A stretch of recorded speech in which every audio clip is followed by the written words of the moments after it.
शिवसेना आमदार अपात्रतेच्या निकालाचं काउंटडाऊन सुरू। 10 जानेवारीला दुपारी 4 नंतर विधान भवनात निकाल वाचन। निकालातील शाब्दिक त्रुटी दूर करण्याच्या कामाला वेग। प्रकरण न्यायप्रविष्ठ, त्यावर बोलणं योग्य ठरणार नाही। आमदार अपात्रतेच्या निकालाबाबत मुख्यमंत्री शिंदेंची प्रतिक्रिया। तर विजलेल्या मशालीचा उजेड पडत नाही, शिंदेंचा ठाकरे गटाला टोला। न्याय देणारेच आरोपीला घरी जाऊन भेटतात। मुख्यमंत्री शिंदे आणि नार्वेकरांच्या भेटीवर राऊतांचा हल्लाबोल। तर ठाकरे गट माशासारखा तडफडतोय, नितेश राणेंचा टोला। अध्यक्षांच्या निर्णयावर दोन्ही बाजू सुप्रीम कोर्टात जाऊ शकतात। नार्वेकर अध्यक्ष की कार्यकर्ता म्हणून काम करतात पाहावं लागेल, अनिल परबांची खोचक टीका। आम्हाला श्रद्धांजली अर्पण होते की आम्ही शहीद होतो हे 10 तारखेला बघू, मंत्री गुलाबराव पाटलांचं विरोधकांना उत्तर। राहुल नार्वेकरांचा निर्णय कायद्याला धरून नसणार, तो पूर्णपणे राजकीय असेल।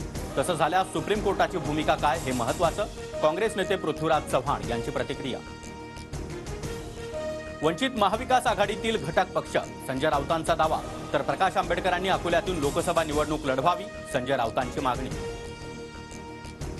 मी मुंबईतूनही लढेन, पण आधी जागा वाटपाचं ठरवा, ठाकरे गटाच्या ऑफरवर प्रकाश आंबेडकरांची प्रतिक्रिया।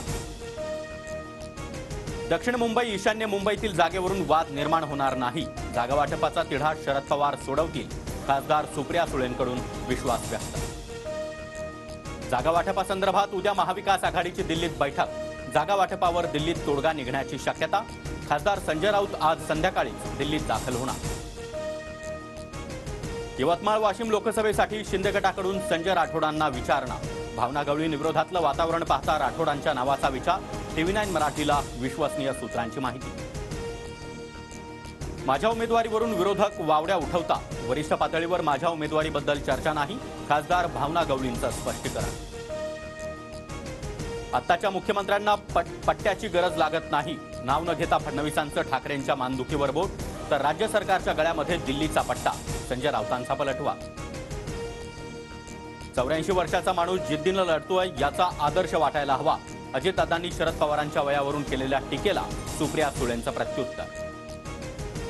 2024 मध्ये केंद्रात भाजप आलं नाही तर दादांसोबत गेलेले आमदार साहेबांची माफी मागतील। सध्या आमदारांच्या मनात घालमेल सुरू, शरद पवार गटाच्या राजेश टोपेंचा दावा। संकटाच्या काळामध्ये मोहोळ कुटुंबियांच्या पाठीशी, हिंदुत्ववादी कार्यकर्त्यांनी खचून जाऊ नये, शरद मोहोळची पत्नी स्वाती मोहोळ यांच्या भेटीनंतर नितेश राणेंची प्रतिक्रिया।